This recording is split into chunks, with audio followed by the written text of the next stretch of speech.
Hi friends, welcome to crown tasty சமையல். இந்த வீடியோவில் தனியாவை வருஷ கணக்கில் எப்படி ஸ்டோர் பண்ணி வைக்கிறது அப்படின்னு தான் தெரிஞ்சுக்க போகிறோங்க.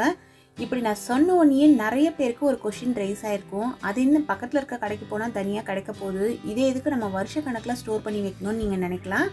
ஆனால் நம்ம அவைலபிலிட்டி இருக்கிற இடத்துல இருக்கும்.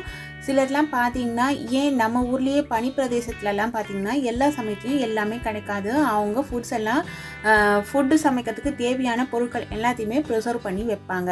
அப்ராடில் இருக்கவங்க பார்த்தீங்கன்னா 3 மாதம் 6 மாதம் வெளியே போக முடியாத பனி பொழிகிற நாட்டில் இருக்கிறவங்களும் இருக்கிறாங்க. அப்போ நம்ம ஆளுங்க எப்படி நம்மளோட ஸ்பைசஸை பத்திரமா வருஷ கணக்கில் வச்சுக்கிறது அப்படின்றதுக்காக தான் இந்த வீடியோ. இந்த தனியா ஒரு வருஷத்துக்கு மேலே ஆனாலுமே வாசனை மாறாமல், பூச்சி வண்டுலாம் வைக்காமல் ரொம்ப சூப்பராக மணமாகவும் க்ளீனாகவும் இருக்கும். அதை ஒரு சிம்பிள் 2 ஸ்டெப் நம்ம ஃபாலோ பண்ணால் போதுங்க. இப்போ எப்படி தனியாவை ஸ்டோர் பண்ணுறதுன்னு பார்க்கலாம்.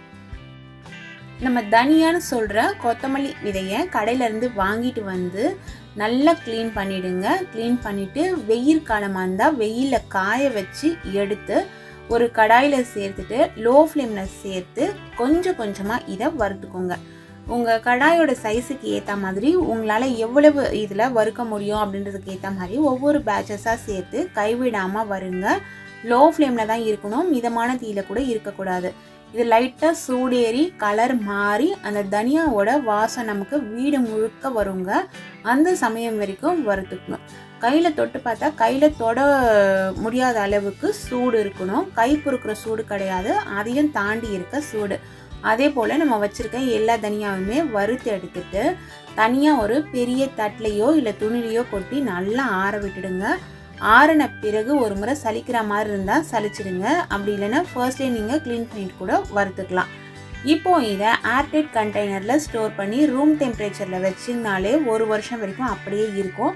ஆனால் நம்ம புது தனியாக வாங்கிட்டு வந்தோம்னா எந்த கலரில் இருக்கோ அதே கலரில் இருக்காது, கொஞ்சம் கலர் சேஞ்ச் ஆகியிருக்கும்.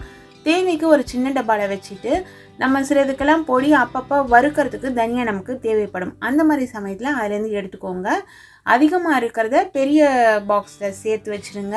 அதே போல் அதுக்கு யூஸ் பண்ணுற கரண்டியோ இல்லை உங்கள் கையிலையோ கொஞ்சம் கூட ஈரம் இல்லாமல் பார்த்துக்கோங்க. இந்த மெத்தடை நீங்கள் ஃபாலோ பண்ணிங்கன்னா 1.5 வருஷம் வரைக்கும் கூட தனியா ரொம்பவே நல்லா ஃப்ரெஷ்ஷாக அந்த மணத்தோடு இருக்கும். பூச்சி வண்டுலாம் பிடிக்காதுங்க. இந்த டிப்ஸை நம்ம ஊரில் இருக்கிறவங்கள விட குளிர் பிரதேசத்துலேயும் வெளிநாட்டில் வாழற இந்தியர்களுக்கும் ரொம்பவே யூஸ்ஃபுல்லாக இருக்கும்.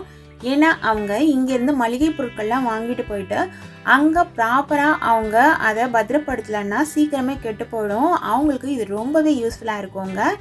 Thank you friends.